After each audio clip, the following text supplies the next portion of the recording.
Hey everyone, welcome back to the Vakas Tech. So guys, in this video I will show you how to fix always on display not working after new iOS update.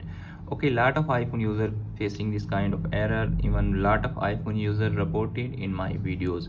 So in this video I will show you how you can fix that. As you can see, this is my iPhone 15 Pro Max and right now it's running on latest iOS update. So let's start video without wasting any time and see why always on display not working. First of all, you need to open your iPhone settings app. Okay, in settings app you need to scroll down below. Okay, tap on general. After tapping the general, you need to scroll down below and tap on shutdown and restart your mobile after 5 to 10 seconds.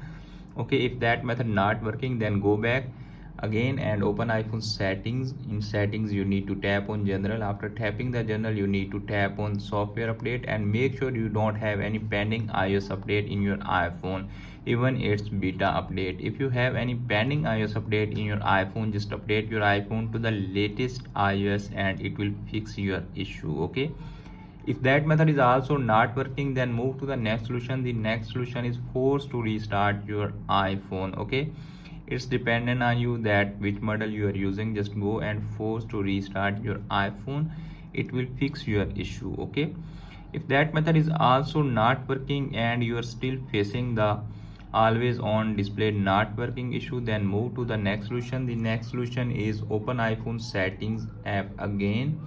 Okay, in settings app you need to scroll down below and tap on display and brightness. Okay, after tapping the display and brightness, you need to scroll down below and tap on always on display. Make sure your iPhone always on display turn on from that setting. Okay, if it's turn off, just turn it on, and after that you can easily enjoy your always on display feature on your iPhone.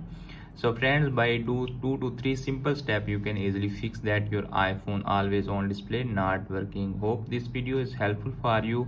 If the video is helpful for you, don't forget to share and subscribe my YouTube channel and press the bell icon for upcoming videos notifications. Thanks for watching.